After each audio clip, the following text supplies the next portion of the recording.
The Diamondbacks have done some good things, but have they done enough to make it onto our MLB power rankings of the top 10 teams in baseball?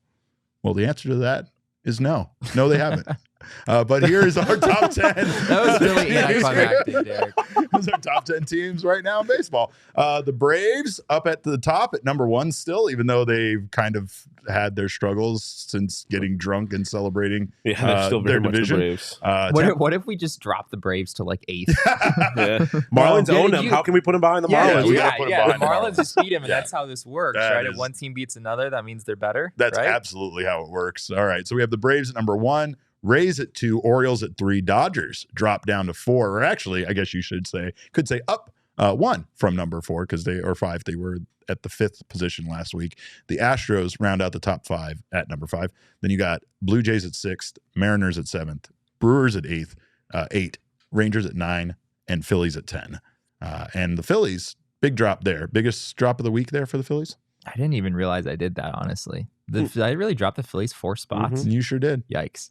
I meant to do that. That's totally what we meant to do. No, I mean, like if we pull it up one more time, I think that so part of this for me was that I have the Brewers ahead of the Phillies now. Yeah. Last week we had the Brewers at number 10. Yeah. Apparently I had the Phillies at number 6. But yeah, I mean, it's still a very interesting question of whether you'd rather play the Brewers or the Phillies in that wild card round. And Andy just voiced his opinion of saying you'd probably rather have the Brewers out of those two teams, which I don't think is necessarily crazy. But if you're just looking at how those two teams are playing right now, the Brewers are playing really good baseball right now. They sure are. And Corbin Burnes seems to have kind of figured some things out after his struggles earlier in the year. Brandon Woodruff is back. Freddie Peralta has been one of the best pitchers in baseball in the second half.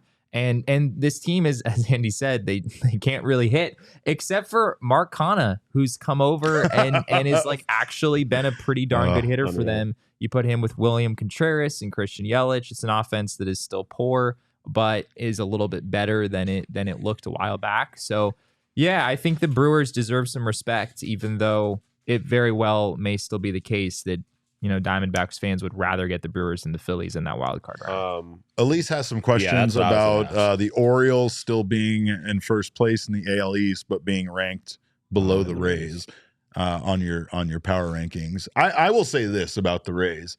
I am extremely impressed with what they've been able to do, considering what they went through with one of their star players and how embarrassing that was, and losing his production, and still just not missing a beat, just rolling along and I mean, it's the Tampa Bay Rays, right? That's almost what their franchise is known for, losing star players and still finding a way to be successful. Most of the time that's through free agency and losing them because they're not going to pay them the money. But this team managed to again, not miss a beat with that entire distraction going on, and I give them a lot of credit for that. I honestly, I would rather play the Orioles in a World Series than the Rays. Really? Like they've just got Randy Arozarena as a playoff player terrifies me. That's just a guy who rises to the occasion. He really does.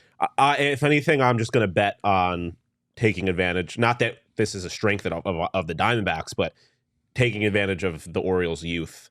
Not that the Rays are like an old team, but obviously they have a few guys that have been doing it for a few years there. Wait, so Elise's question was why are the Rays ahead of the Orioles? Yes. Is that what it was? Yes. Okay.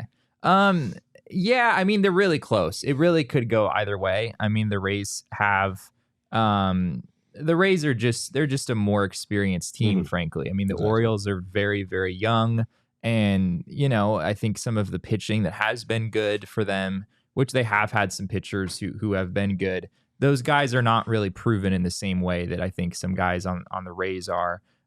So yeah, I think that's ultimately what it comes down to. I mean, we're talking about 2 games here when we're talking about what splits them, right? Yeah, they're really close in the standings. I don't think the Orioles being 2 games better.